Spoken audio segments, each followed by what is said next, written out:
পাঞ্জিপাড়ায় গুলি চালানোর ঘটনায় পুলিশি এনকাউন্টারে মৃত সাজ্জাক আলমের দেহ শনিবার রাতে রায়গঞ্জ গভর্নমেন্ট মেডিকেল কলেজ ও হাসপাতালে অবস্থিত পুলিশ মর্গে আনা হয়েছিল। রবিবার মেডিকেল বোর্ড, ম্যাজিস্ট্রেট ও পরিবারের লোকেদের উপস্থিতিতে ভিডিওগ্রাফির সহযোগে সাজ্জাকের দেহের ময়নাতদন্ত প্রক্রিয়া সম্পন্ন হয়। পরিবারের তরফে সেখানে উপস্থিত ছিলেন সাজ্জাকের প্রথম পক্ষের স্ত্রী আফরোজা খাতুন, দ্বিতীয় পক্ষের স্ত্রী মুস্কান বেগম, দ্বিতীয় পক্ষের শাশুড়ি সাবাতুন খাতুন, সাজ্জাকের ছোট ভাই খারতুজ আলম ও জামাইবাবু তাফিজুল হক। ময়নাতদন্তের পর পুলিশের পক্ষ থেকে সাজ্জাকের দেহ তুলে দেওয়া হয় পরিবারের হাতে। সাজ্জাকের প্রথম পক্ষের স্ত্রী আফরোজা খাতুন জানিয়েছেন, অনেকদিন হলো স্বামীর সাথে দেখা হয়নি। সাজ্জাক তার কাছে থাকতো না। পুলিশি এনকাউন্টারের ঘটনার কথা শোনার পর তিনি হাসপাতালে এসেছেন। এর বেশি আর কিছু বলতে চাননি তিনি। আপনাদের সঙ্গে কতদিন ধরে দেখা? মেলা দিন থেকে দেখা নেই। কি বলে বেরিয়েছিল? ও আমার কাছে থাকতো না। ওইটা এর আগে ঘটনা ঘটিয়েছিল আপনি জানতেন? ওটা না, আমি জানি না। না, জানি না। এখানে কেন এসেছেন? এটা শুনলাম আমি এখন। কি শুনলেন? মারা যায়। কিভাবে মারা যায় কিছু শুনছেন? শুনছি যে পুলিশকে মারা দিয়েছে। আমি এটা জানছি যে ওই পুলিশকে মারা দিয়েছে, ওই জন্য ওকে মারছে। আমি এটা জানছি, ছোট স্যার। অপরদিকে সাজ্জাকের জামাইবাবু তাফিজুল হক জানিয়েছেন, 1.5 বছর হলো বিয়ে হয়েছে তার সাথে সাজ্জাকের খুব একটা পরিচিত ছিল না। তবে সাজ্জাক পুলিশকে গুলি করে পালিয়ে যাবার পর তাফিজুলকে জিজ্ঞাসাবাদের জন্য ডেকে পাঠিয়েছিল পুলিশ। পরবর্তীতে তিনি জানতে পারেন পুলিশি এনকাউন্টারে মৃত্যু হয়েছে তার শ্যালকের। পুলিশের এই কাজকে সমর্থন জানিয়েছেন তিনি। সে তো আমি তো দেখিনি, আমার তো 1.5 বছর বিয়ে হওয়া হলো।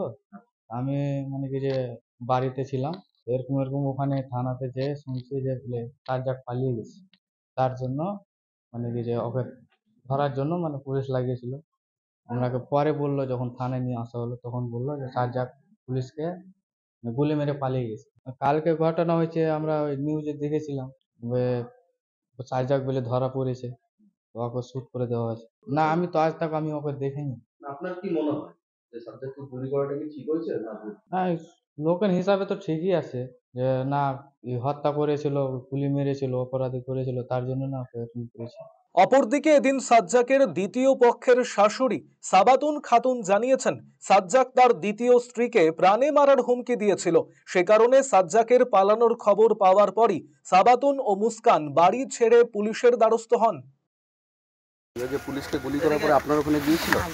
কেন যায়নি? কেন জানি আপনারা কোথায় ছিলেন? হ্যাঁ, গুলি করে পালাচ্ছে। আমাকে আমার মেয়ে জিজ্ঞেস ছিল তো, আর ঠিকই বলছিল যে আমি যাবো, যখন বাইরে হবো তো গুলি করে।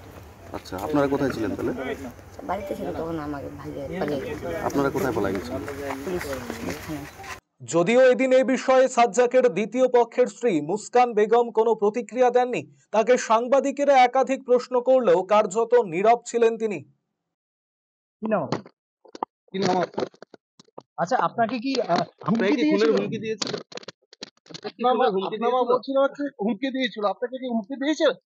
হুমকি দেওয়া হয়েছিল আপনাকে? সাজ্জাদ কি আপনাকে প্রাণে মারার কথা বলেছিল? কিছু বলুন, ভয় পাচ্ছেন কেন?